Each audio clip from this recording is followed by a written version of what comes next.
Black Pine Road was the kind of place where streetlights flickered for no reason, where the trees leaned just a little too close to the road, and where people lowered their voices when talking about the old Hensley House. For years it remained empty, decaying, silent, and avoided by the entire town of Brentwood, Colorado. When Emily Walker, a 27-year-old crime podcaster from Denver, heard about the house, she immediately felt a story begging to be uncovered. Her podcast, Unsolved Midnights, was blowing up recently, and she needed a case that would push it to the next level. The Hensley House was rumored to be cursed. People said the last family who lived there vanished overnight in 1998. No bodies, no crime scene. Just a single message, written on the kitchen wall in black marker. We didn't leave. The message was removed years ago, but locals still whispered about it. Emily had covered dozens of cold cases before, but something about this house felt different. Maybe it was the silence around it, maybe the avoidance, maybe because no investigator had ever stayed inside long enough to finish a full walkthrough. Maybe because people said the house didn't let you leave. Emily didn't believe in curses. She believed in patterns, motives, and psychological breakdowns. And she believed this house held a story. Emily arrived at Black Pine Road a little after 4 p.m. Fog hugged the ground, and the November air carried a sharp chill. The house stood 3 stories tall, wooden, gray, and sagging with age. Every window looked like a dark, staring eye. She pressed record on her recorder. Day 1, Hensley House investigation. If anything happens to me, well, I hope this recorder survives. She forced a laugh, but even she could hear the tremble in her voice. The front door groaned open with the slightest touch.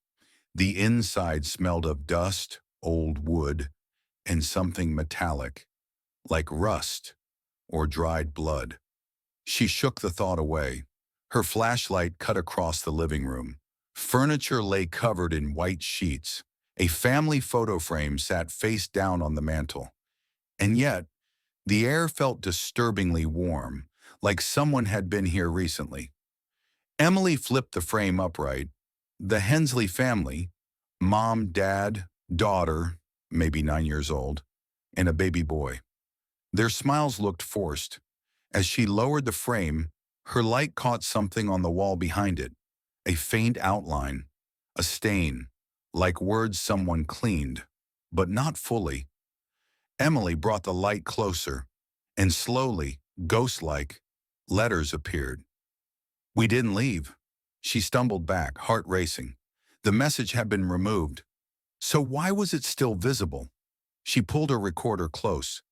Okay, this is interesting. Some kind of chemical residue, maybe. Or humidity. I'm not jumping to supernatural conclusions. She took a slow breath. Not yet. The stairs creaked under her weight. Each step felt heavier, like the house resented the intrusion. At the top of the stairs was a long hallway lined with doors, all closed, except one. The door to the daughter's room was half open, slowly swinging as if someone had nudged it. Emily stepped inside. Pink wallpaper peeled from the walls. A small bed sat in the corner. Dolls lay scattered on the floor, most broken, missing limbs, or burned at the edges. In the center of the room was a music box. It shouldn't have been working. It shouldn't have been wound. But when Emily stepped closer, it began playing in its own, a slow, eerie lullaby. Emily froze. There was no wind in the room, no movement. Still, the music box played. And then, tap, tap, tap. 3 knocks on the doorframe behind her. Emily spun around. No one. Her breath hitched, panic creeping in. She stepped out of the room, and the music stopped instantly. Dead silent. Too silent. the kind of silence that vibrates in your bones. Downstairs again, Emily noticed something she hadn't earlier. A door near the kitchen. Wooden, old and covered in claw-like scratches. She didn't remember seeing it before. Her flashlight flickered. Emily lifted her recorder. Her voice shook slightly now. I'm going to check the basement, but these scratches, they're new, fresh. Something's off. She turned the doorknob. It opened easily. Stale cold air rushed out. The basement steps spiraled down into darkness. Halfway down, Emily heard movement below. Not footsteps. Breathing. Ragged, wet breathing. She swallowed hard. Hello? Is someone there? The breathing stopped. Then, a child's whisper. Help me. Emily froze on the stairs. It wasn't imagined. It wasn't a memory. It came from the basement. She forced herself down the remaining steps. Her flashlight revealed the basement, cluttered with boxes, old furniture, and dust thick as snow. Ooh, who's down here? She whispered. Silence, until the flashlight caught something in the far corner. A little girl, sitting with her knees to her chest, hair covering her face, wearing the same dress as the girl in the photo upstairs. Emily's voice cracked. Hello? Are you? The girl lifted her head. Her eyes were black, completely black, and her voice came out in a whisper that didn't sound like a child at all. We told you. We didn't leave. The flashlight died. The basement went pitch black. Emily's scream tore through the darkness.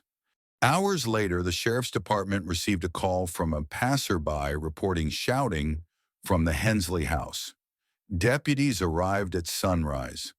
The front door was wide open. Emily's car was still outside.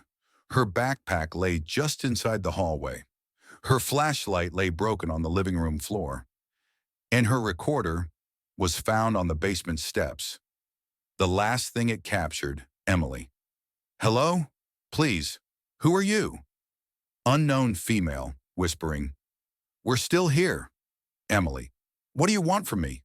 Unknown. Stay. Emily. No, no, please. Sound of dragging, Emily screaming. Unknown. Many voices overlapping. No one leaves. Then silence. Deputies searched the entire house. They never found Emily, but the photos on the living room mantelpiece had changed. In the family photo, there was now a fifth person standing behind the family. A woman, with Emily's face, smiling unnaturally. The house has remained locked ever since. The sheriff's office boarded it up, placed warning signs all around it. But sometimes at night, people driving past Black Pine Road swear they see a woman standing in the upstairs window. Sometimes she waves. Sometimes she whispers. Sometimes she asks for help. If you enjoyed this story, don't forget to hit the like button. And if you want more dark, mysterious, and chilling tales like this, make sure you subscribe to the channel. Tap the bell icon. I'll see you in the next story. Until then, stay curious, stay safe,